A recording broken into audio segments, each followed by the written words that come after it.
मित्रांनो नमस्कार. Share market investment या मराठी यूट्यूब चॅनलच्या एका नवीन व्हिडिओमध्ये आपलं स्वागत आहे. मित्रांनो आज बजेटचा दिवस होता. बाजारामध्ये मोठे चढउतार आपण पाहिले असतील.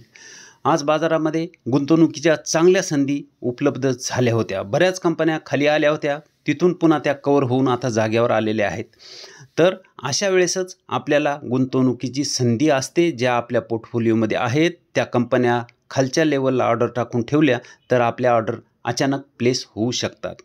आजचं मार्केट जर पाहिलं तर फ्लॅट क्लोजिंग म्हणायला हरकत नाही. 73 अंकाची घसरण आहे. BSE सेन्सेक्समध्ये 30 अंक पडलेला आहे. निफ्टी 50 502 अंकाची घसरण आहे निफ्टी बँकमध्ये आणि 339 अंकांची घसरण आहे निफ्टी मिड कॅप 100मध्ये. अर्थसंकल्पाच्या दिवशी बाजारात जोरदार चढउतार, घसरणीनंतर बाजार खालच्या स्तरावरून सुधारल्यानंतर बंद झाला. मार्केट दुपारी 12:30च्या दरम्यान पडलं होतं, पण त्याच्यानंतर सुधारलं आणि जवळपास फ्लॅट क्लोजिंग झालेली आपण पाहू शकतो. 23 जुलै रोजी अर्थसंकल्पाच्या दिवशी शेअर बाजाराने गुंतवणूकदाराचे मोठे नुकसान केले. दिवसभरात गुंतवणूकदाराची 1.82 लाख कोटी रुपयाची मालमत्ता बुडाली. सेन्सेक्स आणि निफ्टी दोन्ही मोठ्या चढउतारादरम्यान लाल रंगात बंद झाले.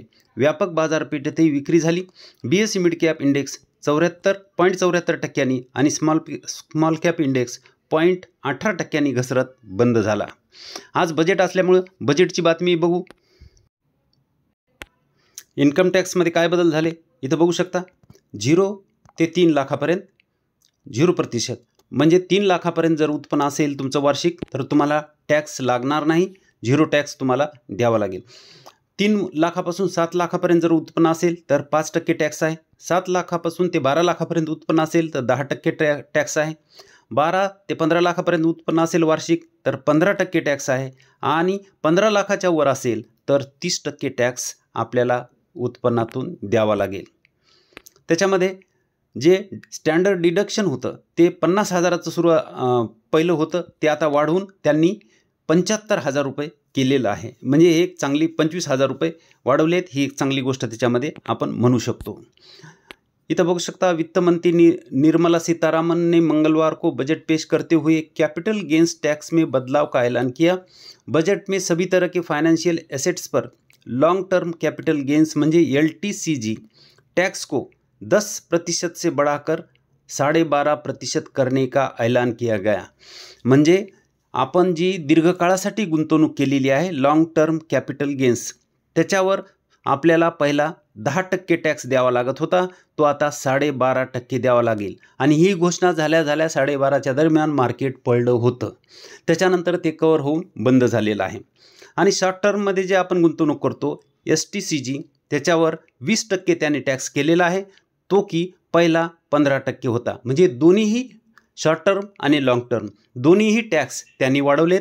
लाँग टर्ममध्ये 2.5%ची वाढ केली आणि शॉर्ट टर्ममध्ये 5%ची वाढ केलेली आपल्याला पाहायला मिळते. बजट में कैपिटल गेन को लेकर बदलाव नियम रुपये 1.25 लाख तक के मुनाफे पर नहीं लगेगा LTCG टॅक्स. म्हणजे लाँग टर्म जो टॅक्स आहे तो 1.25 लाख जर आपण उत्पन्न असेल तर त्याच्यावर हा लाँग टर्म टॅक्स लागणार नाही, जो की पहिला 1 लाख होता. चला आजच्या व्हिडिओकडे. आज 4 कंपन्या पाहणार आहोत. त्याच्यामध्ये आहे KP एनर्जी लिमिटेड 411 वर ट्रेड करत आहे ही कंपनी. हिचं मार्केट कॅप, ही कंपनी काय करते तर इन्फ्रास्ट्रक्चर, विंड टर्बाईन जनरेटर आणि इंडिपेंडेंट पॉवर प्रोडक्ट्स ह्याच्यामध्ये ही कंपनी काम करते. 2,742 करोडचं मार्केट कॅप आहे. म्हणजे स्मॉल कॅप छोटी कंपनी आहे.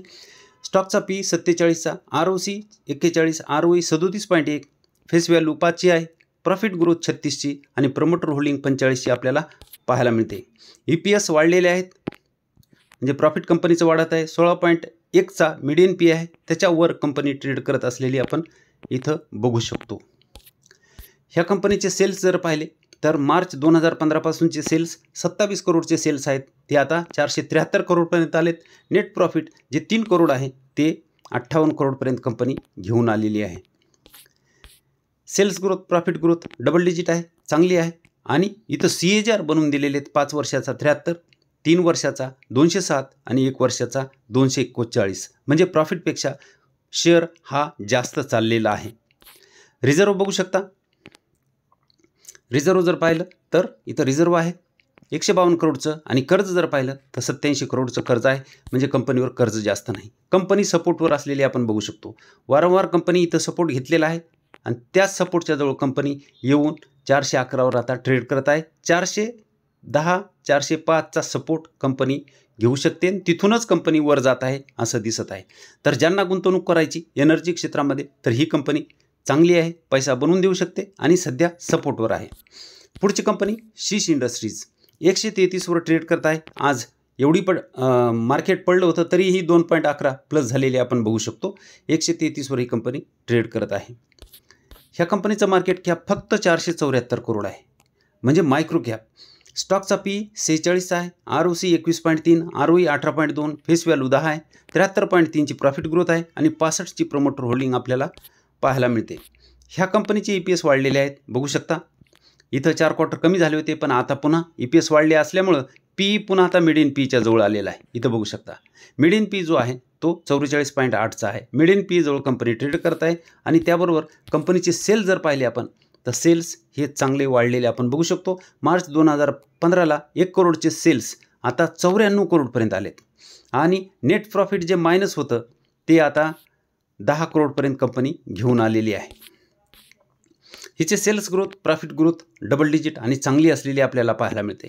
प्रॉफिट 10 वर्षाचं 83%, तर आपल्याला 83च्या पुढेही तर CAGR मिळायला पाहिजे. 5 वर्षाचा 57, 3 वर्षाचा 85 आणि इथं 5 वर्षाचा 92%चा CAGR मिळाला आहे, 3 वर्षाचा 77%चा CAGR मिळाला आहे. म्हणजे कंपनीने चांगला पैसा बनवून दिलेला आहे. आणि कंपनी आता रिझर्व जर पाहिलं कंपनीचं तर 24 करोड आहे आणि कर्ज जर पाहिलं तर 13 करोडचं आहे.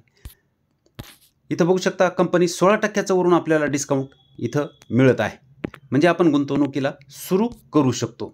एकदम कंपनी सपोर्टवर मिळत आहे.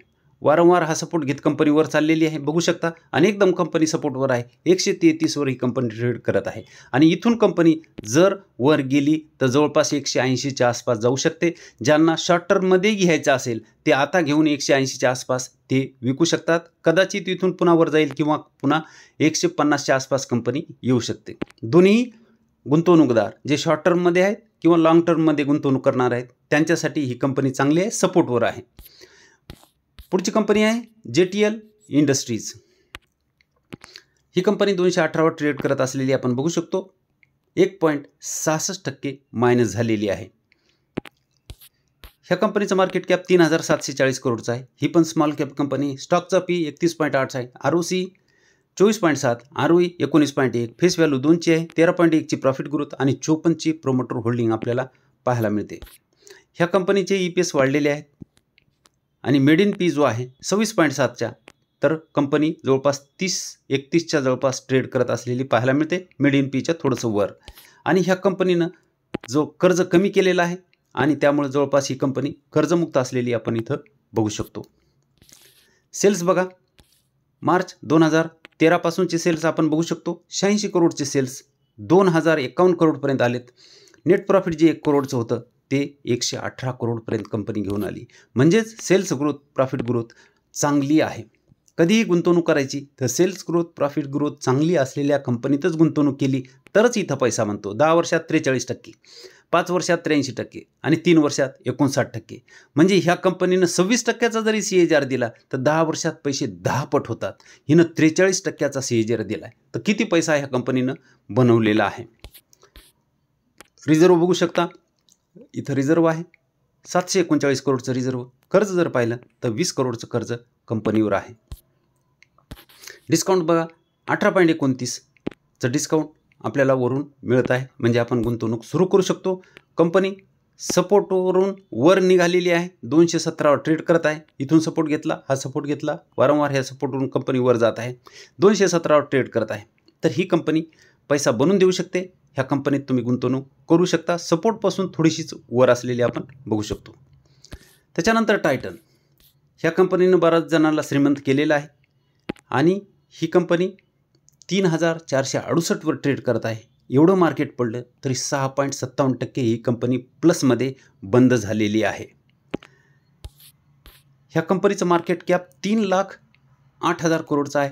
पी जर पाहिला तर 88चा आहे, ROC 22.7, ROE 32.9, फेस व्हॅल्यू 1ची आहे, 7.50ची प्रॉफिट ग्रोथ आणि 52.9ची प्रमोटर होल्डिंग आपल्याला पाहायला मिळते. डेट टू इक्विटी कर्ज ह्या कंपनीवर 1.65 म्हणजे रिझर्वपेक्षा कर्ज हे जास्त आहे. इथं बघू शकता EPS इथं वाढलेत. कंपनी मिड इन पीच्या जवळ ट्रेड करत आहे. मिड इन पी जर पाहिला तर मिड इन पी तिचा 87.1चा असलेला आपल्याला इथं पाहायला मिळते आणि तिथंच कंपनी जवळपास ट्रेड करत आहे. ह्या कंपनीचे सेल्स बघा, 10,123 करोडचे सेल्स मार्च 2013ला होते, ते 51,000 करोडपर्यंत आलेत आणि नेट प्रॉफिट 725 करोडचं 3,496 करोडपर्यंत कंपनी घेऊन आली. Sales growth profit growth double digit आहे आणि स्टॉक प्राईस CAGR गुंतवणूकदाराला 10 वर्षात कंपनीनं 10 पट पैसा करून दिलेला आहे. 5 वर्षाचा 24, 3 वर्षाचा 24, चालू वर्षामध्ये 9. चालू वर्षामध्ये 9 असल्यामुळे वरही आपल्याला थोडं कमी CAGR झालेले पाहायला मिळतात. चालू वर्षामध्ये जर 25-26चा CAGR असता तर वरचे पण CAGR आपल्याला बदललेले पाहायला मिळाले असते.